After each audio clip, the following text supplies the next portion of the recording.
in general. Why the U.S. remains unchallengeable on military power. So I go to 945, right? Yeah? Here's basically what Obama accomplished. We elected him to do it, and he accomplished it. You can talk about three levels: Ken Waltz, man, state, and war. Okay? Basically, big wars have gone away. State-on-state wars, largely, gone away. This is where all the action is. So in terms of the numbers, nukes killed, great power war. Still, this has gone down dramatically. This is where all the combat is, within states. And in fact, we've come up with a new term for it: state-based conflicts.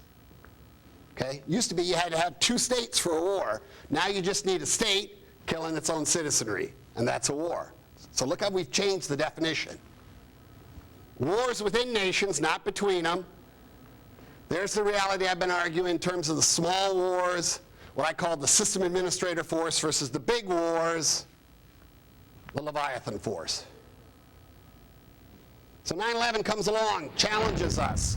Because here we're talking about sub-transnational actors attacking states to disrupt and ultimately dislodge a system that has proved remarkably resilient.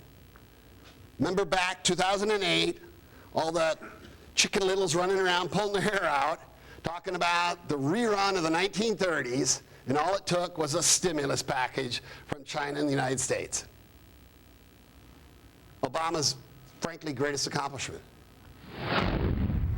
The GWAT comes along, and we discover some things about ourselves. Much of my career, the reality is we can kick anybody's ass, not a question. We can win wars. Big problem is we don't really have the force to win the peace. We experienced a lot of difficulty in that, and when we finally got good, just like we did in Vietnam, we disavowed it. Now we're running as far away from it as we can. But here's the reality. Bush comes along, he basically takes a system-level Leviathan and applies it against transnational actors. And then we go, man, those guys are asymmetrical warriors. Like they came up with it. We're applying the wrong kind of force. And then we're decrying their cleverness in remaining small and fighting like an underdog, dirty and such. So we learn to get dirtier. Obama basically abolishes the GWAT concept and resymmetricizes. Our badasses take on your badasses, and increasingly our badasses aren't even human.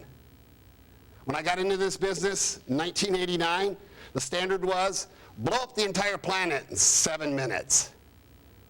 Now our standard is find that son of a bitch, identify him, kill him remotely in about 7 minutes. We all watch Homeland. It's the cool, sexy image. But what happens to the big war force? Where does it go? Who loves it? Who can it love? Well, Obama being a soft-on-defense Democrat with a murderous assassination campaign that roams the planet.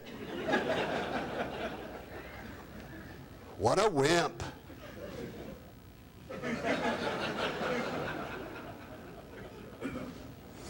He's got to find an outlet. So he says, and we revive the concept of the near peer, which we've been dangling in front of ourselves for quite some time. And we get the Asian pivot. Absolutely necessary. Strategically idiotic. But it's because we needed something to balance against. I'm going to talk about how this big war force, which is largely an aerospace force, evolves over time. This is the big shift as we see it. I'm going to talk about focus, budgets, numbers, keep it pretty vague on the left. I'm going to talk about speed along the bottom. This is the traditional layout. We tend to concentrate on that mid-level speed factor. And the classic of this genre right now, the F-35. The answer for the future. Not. Because thanks to all sorts of technological developments, largely accelerated by the global war on terrorism, we're going to reverse that focus completely. Instead, we're going to have lots of slow things that you can't possibly get rid of. We're going to have motherships that only need to go so fast because all they do is drop babies.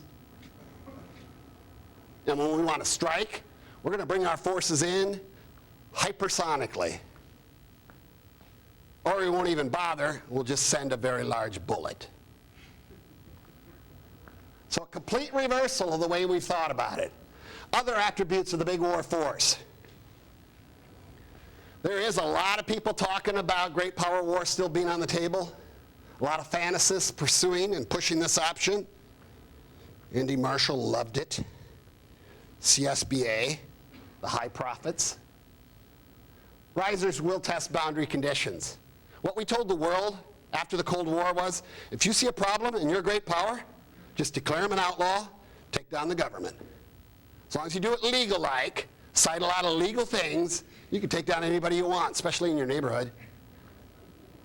So we've created copycat behaviors in Russia, and now we're starting to see it a little bit in China. Big surprise. Great power strike is on the table. We have to figure out how to do that to everybody's satisfaction without triggering World War III. We still have the gatekeepers to high-end warfare. The nuke players still restrain each other through that reality, which does not go away. But we have to create mad equivalents in space, electromagnetic, and cyber, because we're going to stumble into something. You know, all those IT guys, I find them hilarious. They're just like the nuke guys at the end when they get really old and they're getting close to death, and they're like, I feel bad about nukes. We got to get rid of all the nukes before I go. Otherwise I can't die in peace. I'm just like, die already. Now we got the IT guys getting old, and they're like, robots are going to run the world. They're going to take over and kill us all. I saw Terminator. And you're like, Jesus. Smoke some weed and get off the stage. Chill. Speed makes assets more survivable and unmanned. Speed is everything going forward. Swarming emerges as the new force mass sizing principle, and 3D printing totally rewards the many and the cheap and the disposable.